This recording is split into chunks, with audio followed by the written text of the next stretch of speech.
of murder? He has been charged with third-degree murder. We are in the process of continuing to review the evidence. There may be subsequent charges later. I failed to share with you a detailed complaint will be made available to you this afternoon.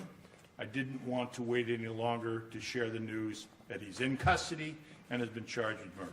What about the other 3 officers involved? The investigation is ongoing. We felt it appropriate to focus on the most dangerous perpetrator. I must say that this case has moved with extraordinary speed. This conduct, this criminal action, took place on Monday evening, May 25th, Memorial Day. I'm speaking to you at 1 o'clock on Friday, May 29th. That's less than 4 days. That's extraordinary. We have never charged a case in that kind of time frame, and we can only charge a case when we have sufficient admissible evidence to prove the case beyond a reasonable doubt. As of right now, we have that. Mike, yesterday you asked... Give her a follow-up. Go ahead. Many people, including the mayor, have said that any other citizen with the video evidence available would have been arrested and held while awaiting charges earlier. Why didn't that happen in this case? We have charged this case as quickly as sufficient admissible evidence to charge it has been investigated and presented to us. Mike, you were saying yesterday that people should be patient or this is going to take time. What's changed since yesterday and this morning, or this afternoon, that now we're seeing murder charges against Chauvin? Fair question. We have now been able to put together the evidence that we need. Even as late as yesterday afternoon, we didn't have all that we needed. We have now found it, and we felt a responsibility to charge this as soon as possible. Paul? Yeah, Mike, what was the final piece? No. Do you now have some background from you? Folks, I'm not going to talk specifically about this piece of evidence or that piece of evidence. You will see, and you all are veterans, I can only talk about what's in the complaint. You will see in the complaint the evidence and put it all together. We needed to have it all. Now, let me just quickly say we have evidence. We have the citizens' cameras, video, the horrible, horrific, terrible thing that we've all seen over and over again. We have the officer's body-worn camera. We have statements from some witnesses. We have a preliminary report from the medical examiner. We have discussions with an expert. All of that has come together, so we felt in our professional judgment it was time to charge, and we have so done.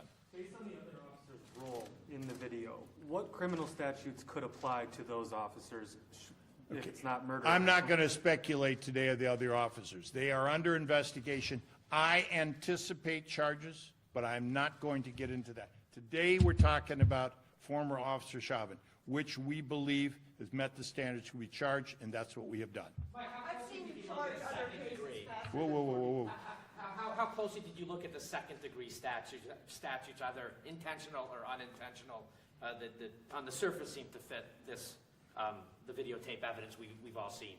We have looked very closely at all statutes. This is what we've charged now. Investigation is ongoing. We have more discussions to do with our experts. This is the same charges that we made when we charged former Minneapolis police officer Mohammed Noor. The exact same third-degree charge and manslaughter charge. Mike, I've seen you charge cases faster.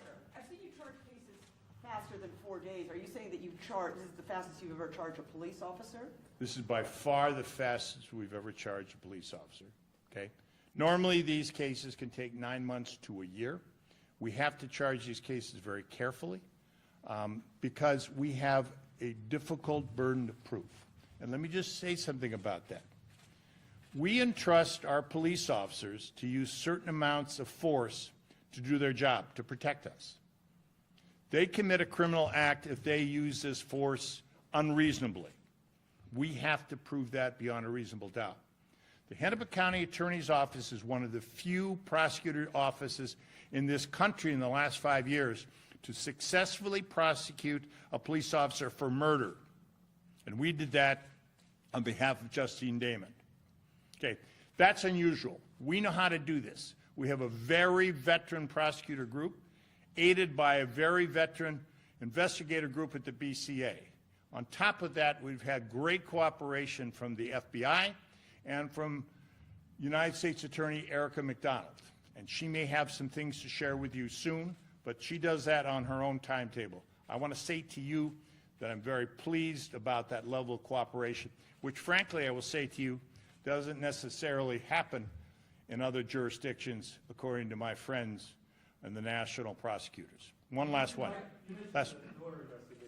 That took months, close to a year. This takes days. Did public outrage play a role in the speed of this investigation? I'm not insensitive to what's happened in the streets. My own home has been picketed regularly. My job is to do it only when we have sufficient evidence. We have it today. Mohammed Noor was a very difficult case. We didn't have the kind of videotape we need. And we didn't, and there was all sorts of other evidence that took us a long time. We do our level best to charge each case when we have the evidence to do it. But we cannot, and I will not allow us to charge a case until it's ready. This case is now ready, and we have charged it. Mike, you want to make clear that the complaint has not yet been signed, it's in process, and when it's done, when it's ready, we'll do it. Good, thank you. Let me state on, so you have it. The complaint has been completed, and it is being processed now, and the signed copy will be made available to you today. What's the autopsy? Okay, Has that's, he given a statement to the investigators or the other three? That's all for now.